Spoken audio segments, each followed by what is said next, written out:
एक बार एक शिकारी जंगल में शिकार करने के लिए जा रहा था। उसने अपने तीर पर खतरनाक जहर लगाकर किसी शिकार को निशाना बना रहा था।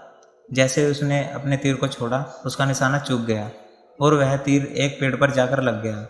वह पेड़ बहुत ही हरा भरा था और उस पेड़ पर बहुत सारे तोते रहते थे। जैसे ही वह तीर पेड़ पर जाकर लगा, पेड़ धीरे धीरे सूखने लगा और उस पेड़ पर जो तोते रहते थे वह एक एक करके पेड़ को छोड़कर जाने लगे।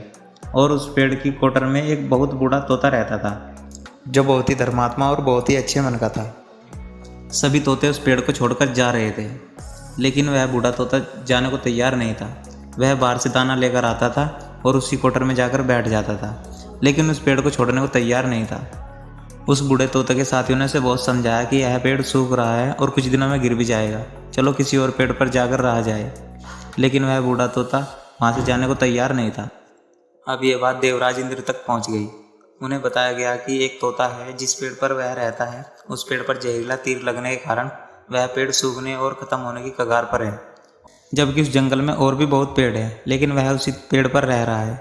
देवराज इंद्र उस तोते के सामने प्रकट होकर कहते हैं कि आप बहुत धर्मात्मा हैं, बहुत अच्छे मन के हैं, लेकिन आप इस पेड़ को छोड़कर किसी और पेड़ पर क्यों नहीं चले जाते, क्योंकि यह पेड़ कुछ दिनों में गिर जाएगा। तालाब के पास बहुत बड़े बड़े हरे भरे पेड़ हैं, बड़े बड़े कोटर हैं और उन पेड़ों पर फल भी लगे हुए हैं और उन्हें तोड़कर खा सकते हैं, परंतु आप यहाँ से चले जाइए।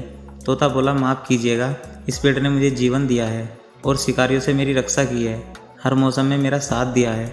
ये कोटर मेरा घर है, मैं यहाँ पला बड़ा हूँ, फिर इस पेड़ को मैं छोड़कर कैसे जा सकता हूँ? और आज इस पेड़ पर संकट आया तो मैं इस पेड़ को छोड़कर कैसे जा सकता हूँ? मैं ऐसा कभी नहीं कर सकता। देवराज इंद्र तोते की इस बात से बहुत प्रसन्न हुए।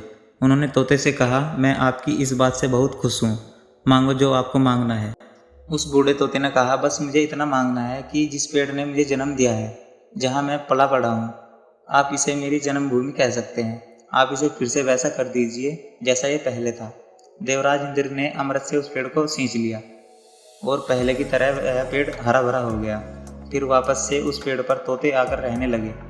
वह बूढ़ा तोता कुछ समय जिंदा रहा, फिर उसकी मृत्यु हो गई और वह स्वर्ग में चला गया।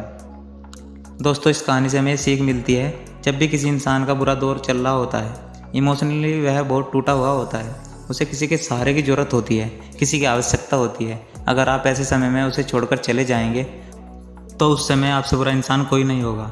किसी ने क्या खूब लिखा है, आप किसी के सुख के साथी बने या न बने, लेकिन दुख का साथी जरूर बनना चाहिए। दोस्तों, इस वीडियो में इतना ही, मिलते हैं फिर नेक्स्ट वीडियो में। तब तक के लिए जय हिंद, वंदे मातरम।